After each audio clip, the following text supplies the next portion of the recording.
Okay, we're going to get started. So this is the fourth in a series that we've been doing this semester on fundamental uses of math in AI.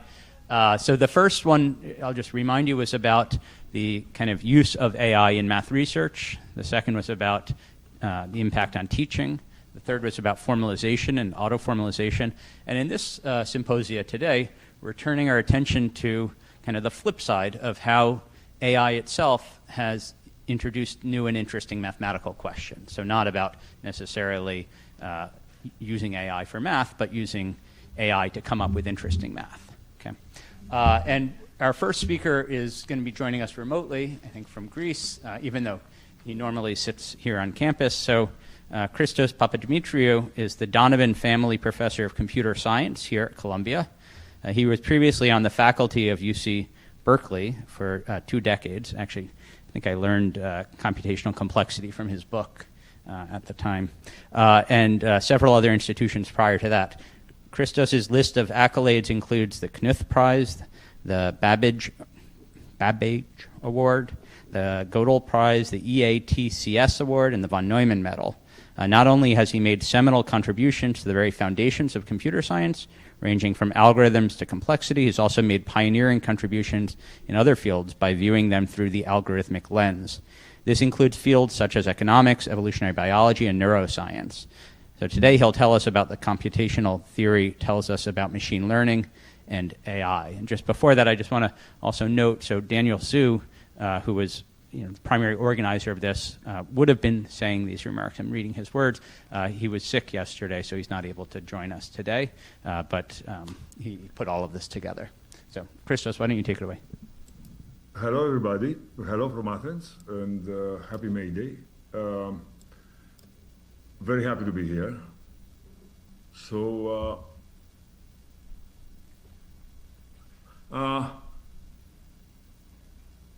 you hear many fearsome things about AI, but I want to tell you today that AI is good for research for many reasons.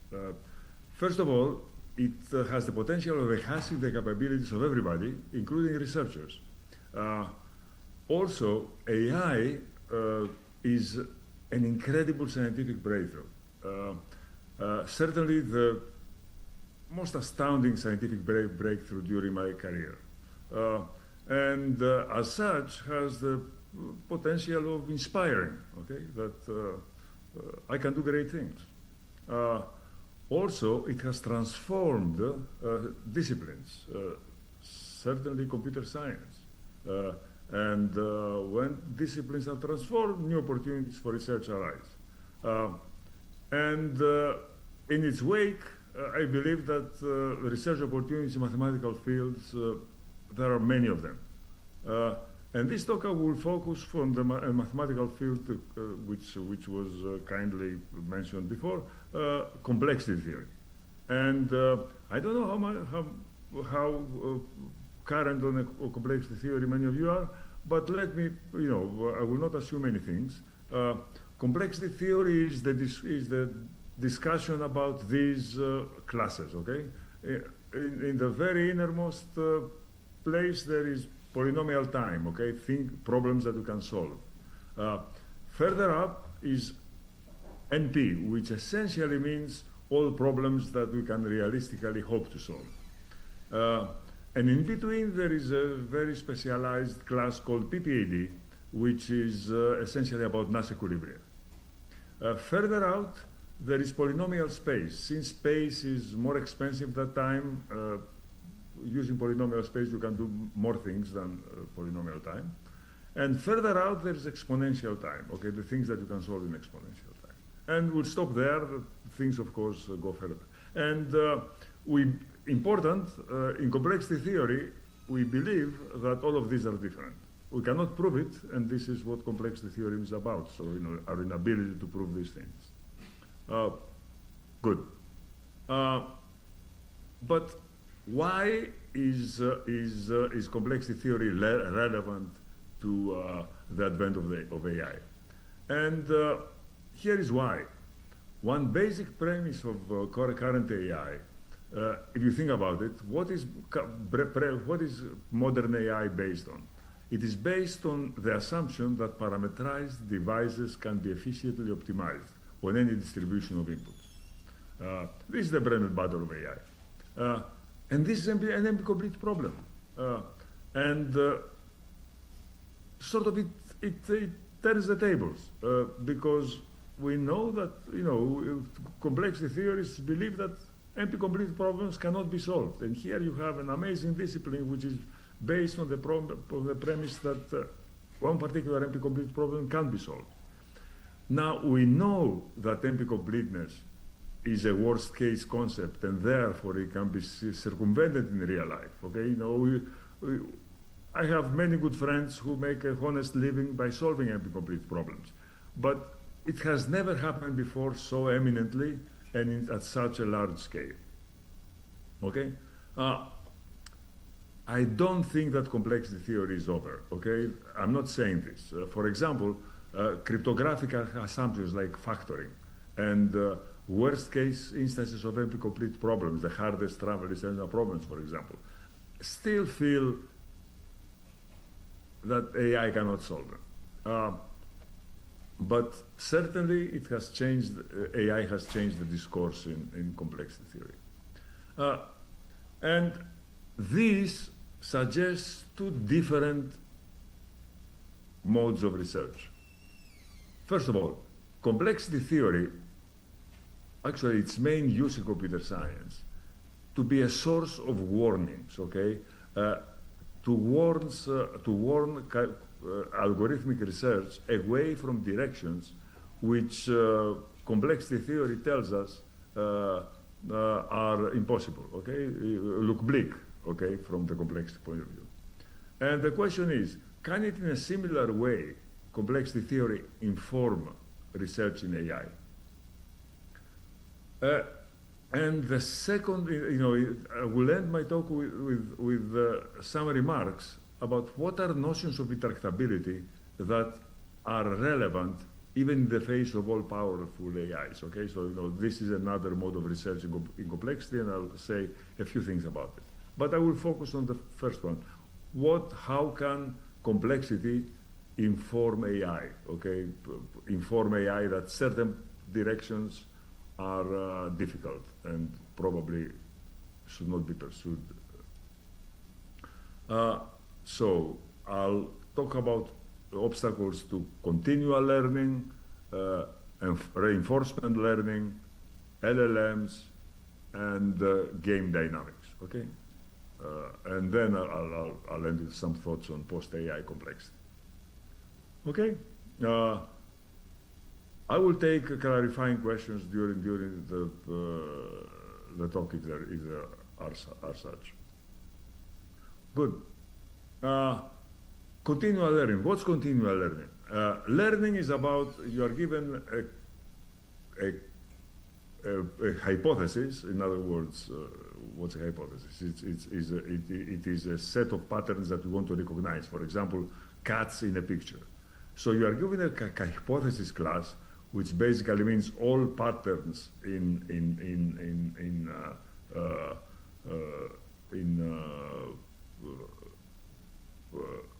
images, in digitally represented images, with VC dimension D. In learning theory, the VC dimension is the effective dimension of the concept you want to learn. In some sense, it is the number of resources, the amount of resources you have to dedicate in order to learn this dimension. In particular, how many parameters does the neural net that is going to learn this concept need to have? And suppose that we want to learn a sequence of K hypotheses from this class. For example, we want to learn how to recognize cats in an image, then flowers, then cars, then airplanes. So a long sequence of such hypotheses. And basically, the point is that traditionally machine learning theory tells you that this can be done each one of them can be, you want to learn it with high probability of success, and the error, you want the error to be, the number of mistakes, the percentage of mistakes, we want to be some parameter epsilon. And traditional the mathematics of machine learning tell you that this is perhaps the most classical theory in machine learning, that this can be done, each one of them can be learned in number of parameters d over epsilon, the dimension over epsilon, and therefore k of them can be sequentially learned with different machines in k d over epsilon total number of parameters. Christos, can I ask a clarifying question? Of course. Yeah, so maybe a few. So what does VC mean, VC dimension? Babnik Chervonenkis, it's the ML mathematicians who came up with it. And basically, it is the effective dimension of the hypothesis class. In other words, how many parameters it needs to be, it needs to use. And what is the difference between with probability 99% and error epsilon? So what are the? In other words, this algorithm is allowed with probability 1% to tell you, sorry, I cannot construct this device for you. But if it constructs a device, the device should be correct 1 minus epsilon % of the time. All right, thanks. Thanks for the question. Now, people have tried to do this, have tried to sequentially use the same device to learn more and more and more. And you learn how to recognize cats, then you learn how to recognize flowers, then you learn how to recognize doors, then you learn how to recognize skyscrapers, and by that time you have forgotten how to recognize cats and how to recognize flowers. Okay, this is called catastrophic forgetting. Okay, it is one of the burdens, one of the banes of AI. Okay, that you cannot, that learning devices are not flexible in this way. Okay, and the question is this necessary? It's a complexity question, right? I mean, do we need? Okay, and basically we have a theorem that says that yes, it's necessary. That for some hypotheses and for some sequences, you really need to use a new device for every concept you want to learn. Okay, this is asymptotically, in other words, there is no quantity discount in machine learning. Okay, and catastrophic forgetting is a fact of life. All right, I mean, so this is the proof is a very intense information theoretic argument,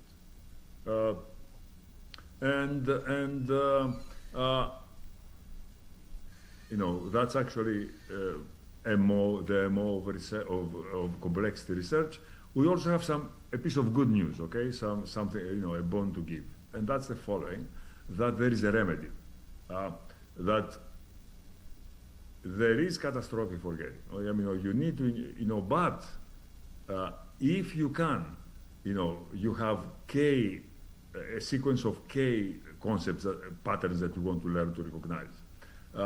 If you do log K passes, okay, if you allow to be shown these to be put through this process of learning these K these K patterns log K times, then it can be done in much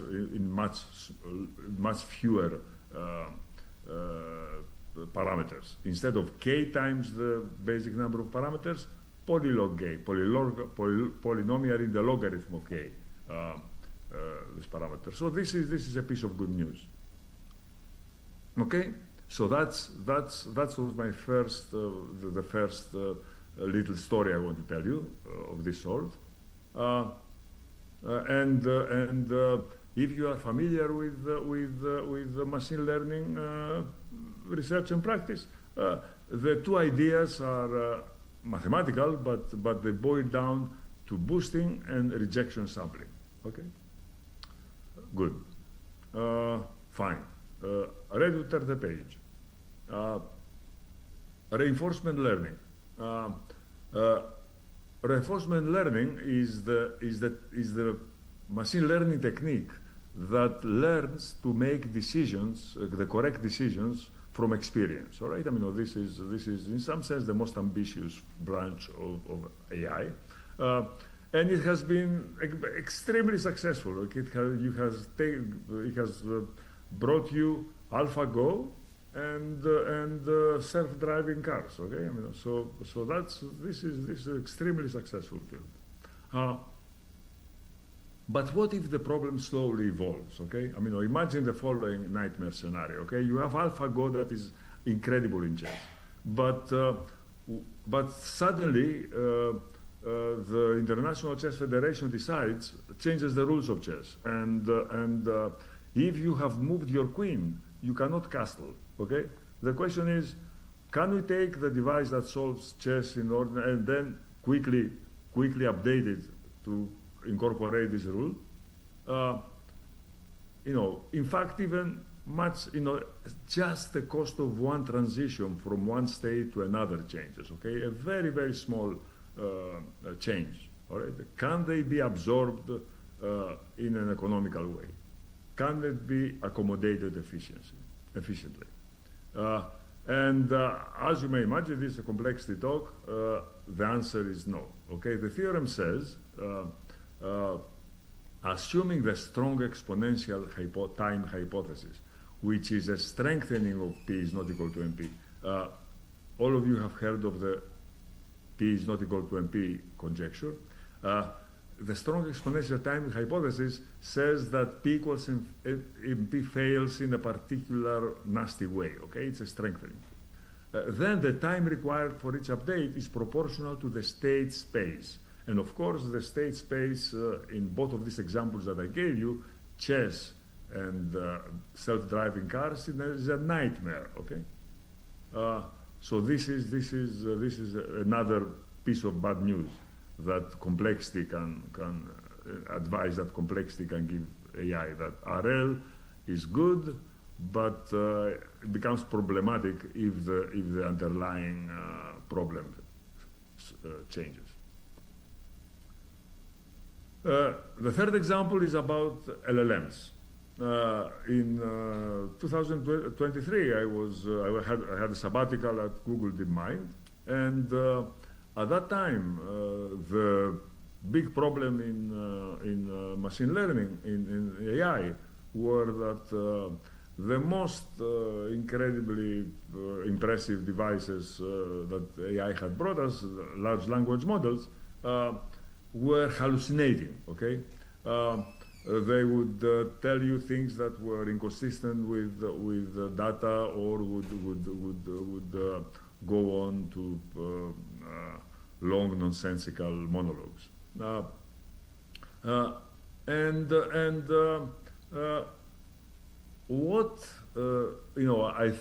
thought about the problem a lot, and I decided that it was worth trying to prove that with a device like large transformers, the large language model, the technology underlying large language models, you cannot compose functions. Okay, if I give you in the prompt two functions like this: Gauss was born in Brunswick, Pythagoras was born in Samos, Brunswick is in Germany, Samos is in Greece, New York is in the USA, and so on. Many mathematicians and their birthplaces, and many towns and their countries. Okay, and then prompt concludes, in which country was Gauss born? So here's the theorem, that if the domain size of the two functions is larger than the dimensionality of the transformer with one layer, okay, this the theorem is not true. We conjecture it's true for many layers, but we can only prove it for one layer. And actually, my student Peng went on to prove some forms of this theorem for more than one layer. But the original theorem is this: if the domain size is larger than the dimensionality of a one-layer transformer, then the machine will make a mistake with probability at least 40%. So, in other words, hallucinations are not a surprise. Okay, so things have changed since then. You notice that AIs don't hallucinate as much. Okay, and it could be that theorems like this made people look at alternatives. Okay, for example, chain of thought. In this theorem, we also talk about, there is an LLM technique called chain of thought that has gone a lot way overcoming. In this paper, we also have some lower bounds for chain of thought. But there are techniques that can be used to overcome shortcomings of the transformer architecture like this. Okay, and the proof again is information theory.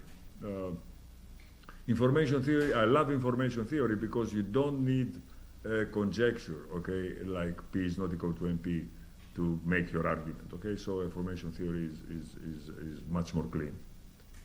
Good. And we got our inspiration for this proof from the work of Daniel Shu and his student Sanford, which was around the same time. Great.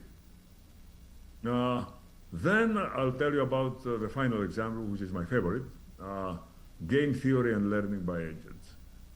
I don't know how many of you are aware, but about 20 years ago, we proved that, as you know, the basic theorem in game theory is that every game has a Nash equilibrium, a place in which no agent wants to change, okay?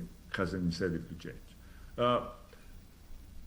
And 20 years ago, we proved that finding the Nash equilibrium is an intractable problem, okay? It won't, finding the Nash equilibrium is not as hard as, it's not NP complete, but it's really bad. It's PPAD complete, where PPAD is a class between P and NP, which we believe is different from NP. But can it be learned? What it would be that it learns? Here's what learning means in the context of games and in the context of autonomous systems of agents. Is there an interaction protocol between the agents that is guaranteed to eventually converge to a Nash equilibrium? Okay. This is our conception of learning a behavior. And because of the eventually clause, a negative answer does not follow from PPAD completeness. Okay, because the problem of finding is hard, it doesn't mean that a particular dynamical system cannot slowly converge to it. Okay, it could very well slowly converge to it. And in my opinion, this is one of the most important open problems in game theory today, and of course in the autonomous agents field. This is an extremely fundamental mathematical problem which has a lot of repercussions in many practical fields. Okay, so here is the problem. Is there a dynamical system? Continuous or discrete time. As many of you, if you are familiar with the theory of dynamical systems, you know that the two don't, even though they are very different in formulation, they agree on most results, on most parts. Is there a dynamical system that is guaranteed to converge to a Nash equilibrium in all games? And naturally, we would like to be efficiently computable at any point, but the question is a question in algebraic topology which is interesting even without this. We know of no such system. And for example, if you have heard of TRL and multiplicative weights, two famous systems in machine learning, they do not converge to Nash. Okay, here is our theorem. It's an impossibility theorem. There are games for which no dynamical system Lyapunov converges to the equilibrium, to the Nash equilibrium. Okay, and the proof is through algebraic topology, but there are two caveats. First, the game is degenerate, which means like degenerate systems, degenerate matrices, that there are too many lucky coincidences of the parameters, okay?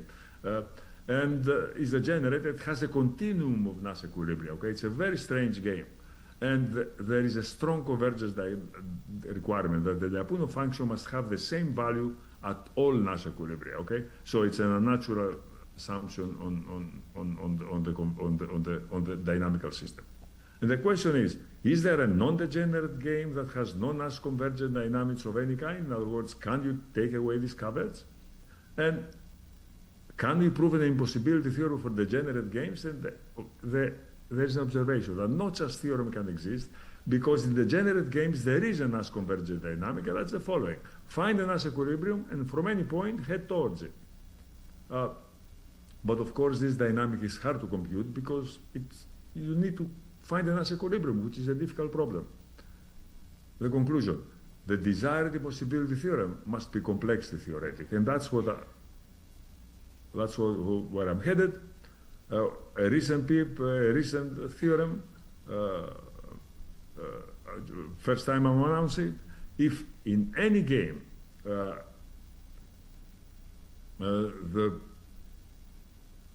there is a locally efficiently computable dynamical system that converges through a Lyapunov function of the Nash equilibrium, then PPAD equals not P, but CLS, which is very, very close to P. It's a class I didn't introduce, but everybody believes that it's as close to P as it gets, okay? So, if the complexity world is as we think it is, then there is no such system as desired, okay, which is Lyapunov converges to the Nash equilibrium, okay? This is my brilliant student Oliver Bigger, who is the architect of all this field of research. The huge open problem is to characterize the attractors of the multiplicative weights. Okay, this is an important but very difficult problem, and there is encouraging progress. Oliver and I have some recent papers on arXiv about it. So recall this. What this talk wants to tell you is that you know, first of all, obstacles, complexity obstacles to AI, and some thoughts of post-AI complexity theory. Okay. Traditional conception of intractability is not in P, or not in BQP, quantum algorithms. What is an appropriate post-AI conception of intractability? Not in P space, that's safe, but maybe a tall order. Not in P, let's not commit to that. The question is, what is an appropriate problem for such a complexity analysis? Okay? And the natural thing to do is problems generated by AI. So let's say that two AIs play a game between them, okay? And there are many scenarios in which this could happen. And now the strategy spaces are exponentially large, all possible parameters, okay, all possible parameter values. And the utilities are calculated by AIs, by given circuits. And another AI calculates best responses. So this is how the game is defined. And the question is, can an AI feasibly compute a Nash equilibrium by querying utilities? And I'm running out of time, but I'll just give you you know, we have a very negative result. Oh, Christos, you have plenty of time. You can go to 10:55 if you want. Yeah. Okay. Thanks. Coming back. So you are given a game implicitly. What do you mean implicitly? That the utilities are not given to you in a table, but you are given two AIs that compute the utilities. And also you are given another AI that computes the best response to individual mixed strategies of each of these two players, of these two AIs. So you have two AIs playing a game. The question is computing an equilibrium in this game AI safe? In other words, difficult in a traditional complexity way that decidedly puts it outside the reach of even AIs, all-powerful AIs? And the answer is yes, okay? And the result is, it's not even written yet, it's sort of, this week's result. Computing a nice equilibrium of such game is exponential time hard, okay? And we have conjecture about it. Computing an approximate mass equilibrium is a little easier, but still outside NP, okay? So this is roughly the result, a recent result that we have in this sort of way of post-AI complexity. And I want to conclude by describing to you what I think is a very beautiful mathematical problem. Okay, and it's one slide, but I'll spend some time explaining it. Infinite zero-sum games. Okay, suppose that you have a zero-sum game. It's a 0-1 matrix, but it's an infinite matrix. Okay, it's an infinite matrix of zeros and ones. And if you give an integer, two integers to these black boxes, the strategy of the row player, the strategy of the column player, it will tell you either zero, it will return you or 0 or 1, okay? And then there is a best response. If I give you a distribution over 3 integers of the row player, it will give you the best response of the column player, okay? So you have these two black boxes, these two oracles, and your job is to find a Nash equilibrium. As you know, every game has a Nash equilibrium, but there is a clause. Every finite game has a Nash equilibrium. This is not a finite game. And the answer is, all these games have a Nash equilibrium? And the answer is no, and for trivial reasons. One such game is the guess the largest number game. Okay, so two people choose two numbers, and the one who chooses the largest number wins. If there is a tie, let's say the row player wins. Okay? Does this game have a Nash equilibrium? It does not. Okay? It almost sounds like a joke, but if you think about it, we are witnessing right now such a game being played. Okay? Between Google and OpenAI, right? I mean, the numbers are the number of parameters of the new model, okay? And the one who puts more parameters into the new model, burns more parameters, wins, okay? So it's not a joke. The joke is on you, okay? So okay. So for these reasons, this is in some sense an ill-posed game because it may not have a Nash equilibrium. However, here is a very interesting theorem. This is the only obstacle, okay? If the game is not or does not have a sub-game that is against the larger infinite sub-game that is against the larger number game, then it does have a Nash equilibrium, okay? That's a beautiful, beautiful theorem that has a very, very interesting and rich proof, okay?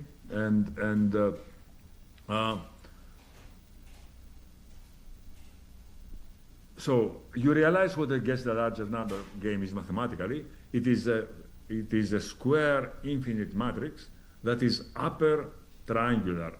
Above the diagonal you have ones, and below the diagonal you have zeros. Okay, and this is a pattern that is forbidden. If you have such a pattern, then you cannot have a Nash equilibrium. On the other hand, here is the theorem: for any such game, and for any n, and for any epsilon,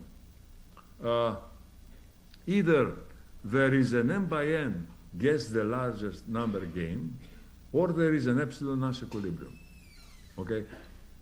By this I mean that either you have an arbitrarily good Nash equilibrium for arbitrarily small epsilon, or you have essentially an infinite guess the larger number subgame. For those of you who are familiar with learning theory, this is incidentally, this is also something that is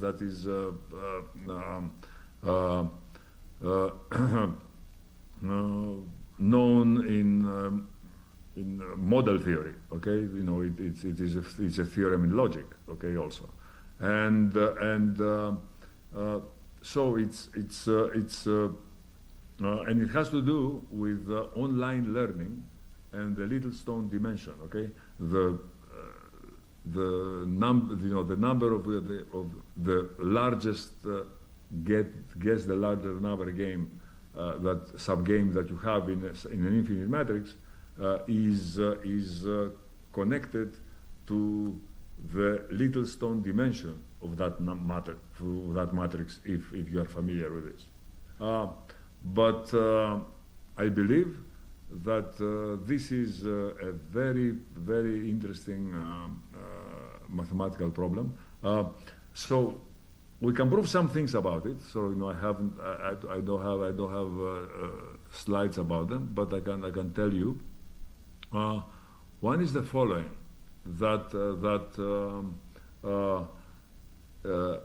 suppose that the largest guess the largest number subgame has size k, let's say, okay, that in a matrix. In order to find it, you need to bring in your search an exponential number of rows and columns, exponential in k, exponentially larger than the subgame you are looking for. Okay. And the reason is very simple, that if this game, the 0-1 game, infinite 0-1 game, is random, then if suppose that you have a very large random 0-1 matrix, and the question is, what is the largest guess the larger number subgame in this matrix? It turns out it's about log n. Okay. And therefore, in order to find a subgame of size k against the GTLN subgame of size k, you really need to go to exponentially large k large submatrix to look at this submatrix. Okay, and there is an open complexity problem here. How hard is it to find either an n by n guess the largest number subgame, or an epsilon Nash equilibrium in this game given n and epsilon? Okay, it's a fascinating complexity question, which I cannot even conjecture a good answer. Good. So here are my points. Simple. Complexity is alive with new energy in the age of AI. It does have the potential, demonstrated a few times in my work and elsewhere, to usefully inform the research in AI. And you get to unusually beautiful problems here. Okay, that's very good. And thank you very much from Athens.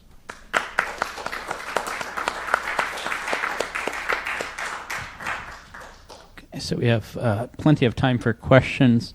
And actually, I want to start with one question. So you presented results that indicated, computationally, AI systems kind of shouldn't work. But then you explained that their kind of worst case scenario is what happens with AI. So is there some way in complexity theory to start thinking about, more real world scenarios and what complexity looks like for that you've been thinking about? That's a great question, of course. I mean, one tall order, one thing that you can do, but it's very hard and works very rarely, is what I have done once in this talk, namely point out that the problem is exponentially hard. Okay, if it lies in such a, then you can argue physically that an AI cannot solve it. Okay, that's.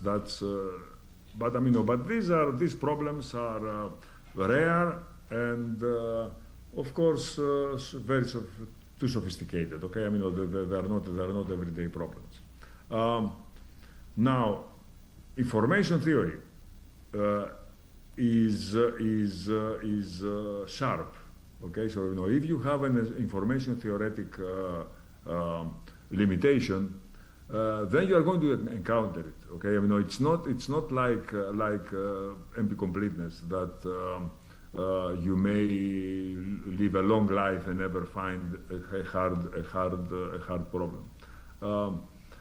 But for example, the theorem I stated about LLMs says that under circumstances, sort of 1/3 of the time you are going to be wrong. Okay, which is and the same holds for the other information theoretic proof. Now, how to make complexity theory more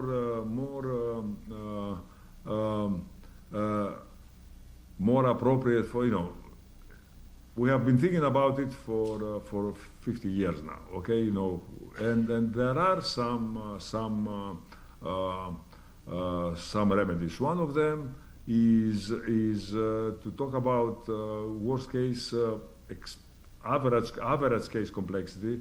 In particular, there are some problems where you can prove that these problems are difficult on the average for some fixed distributions. Okay, the push is to make these problems and these distributions more natural, to resemble everyday complexity discourse. Okay, and this is again an open problem. All right. I guess my short question is a wonderful question, a wonderful goal. We are working on it. Only partial results. Okay, thank you. Other questions? Yeah, so in the back, Samurai. Oh, there's one there. Okay, yeah, just a quick question about the continual learning part. I was just wondering, you expressed the result in terms of space. However, as you described the proof, it felt like it was mostly sort of a lower bound, information theoretic lower bound. And so I was just wondering, where does space come in here? Is space, are you just viewing the number of samples as accounting for space? Great question. A great question. I should have told you that. Space is sort of a code for parameters.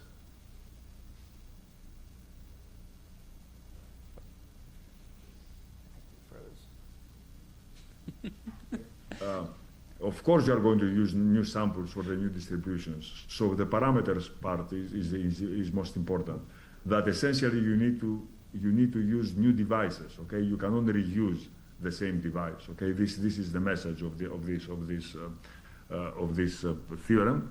And of course, it holds for some sequences. Okay, so it is worst case theorem, but I expect that you'll find it in front of you if you do continual learning, and they do find it. Okay, and there are, there is a beautiful literature on remedies to continual learning, to catastrophic forgetting. Much of it here at Columbia, but still, catastrophic forgetting is a harsh reality. Thanks for the question. Other questions? Yeah.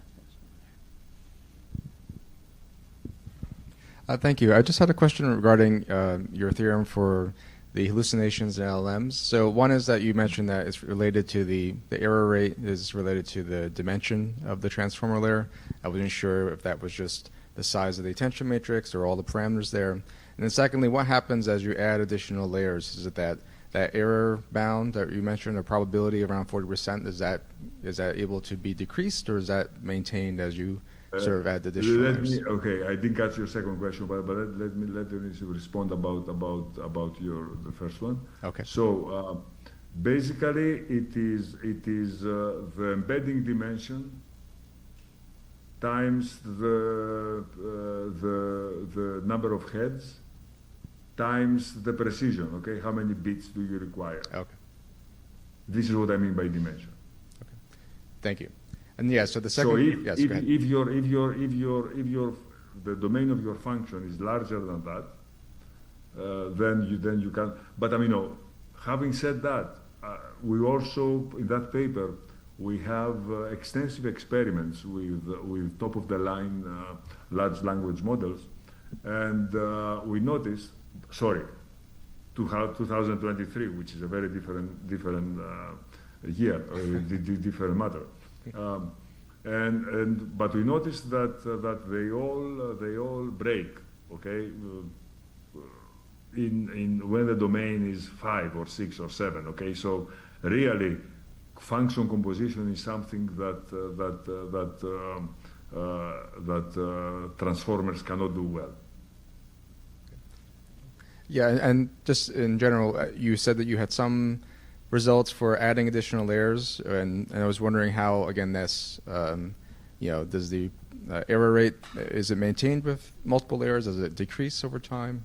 It decreases, and the sort of the hypotheses are, this is a follow-up paper by my student and his collaborators, Binghui Peng.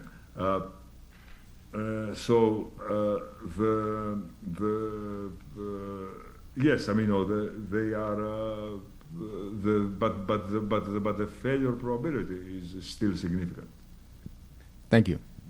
Again, I mean, sort of, to reiterate, the hallucination problems has been largely dealt with, but not without effort. I mean, and also that paper, the hallucinations paper that I mentioned, makes another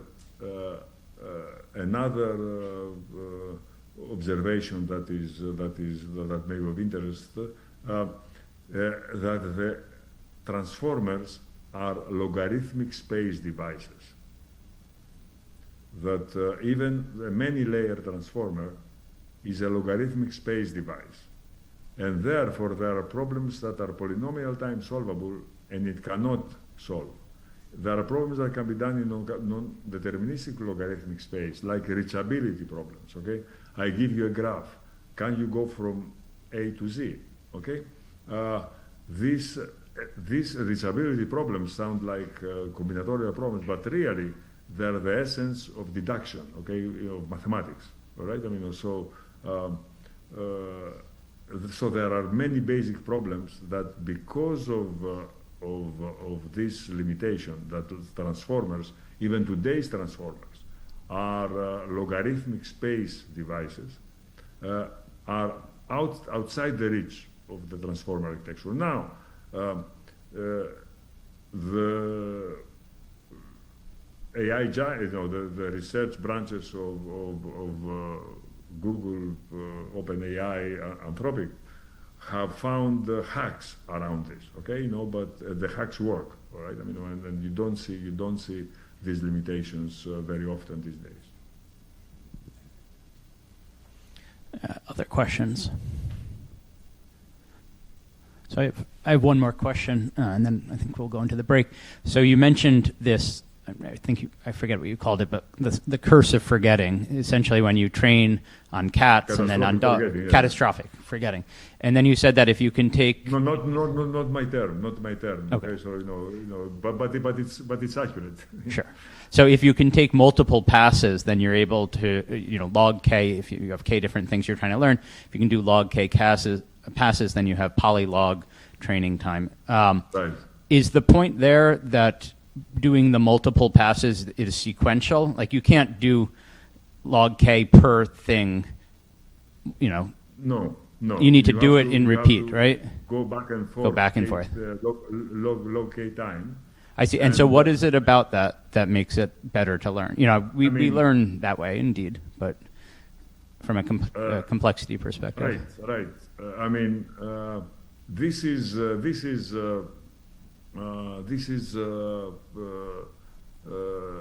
very.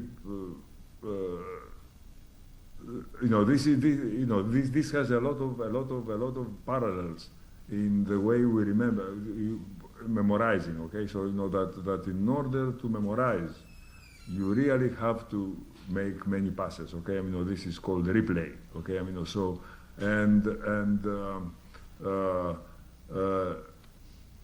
I mean, you have there are neuroscience experiments where you have mice running through mazes, okay, and then it becomes a matter of survival to learn the maze so you can get to the food quickly. And when these poor animals sort of fall asleep panting after hard work, they dream. They replay the dream of the maze, okay, and they run through the maze in their dreams, okay. So you know, and apparently this is how you memorize things if you have to, okay, and it's amazing that you notice this in machine learning and in teaching devices to learn many things one after another. Okay. Well, let's thank Christos again.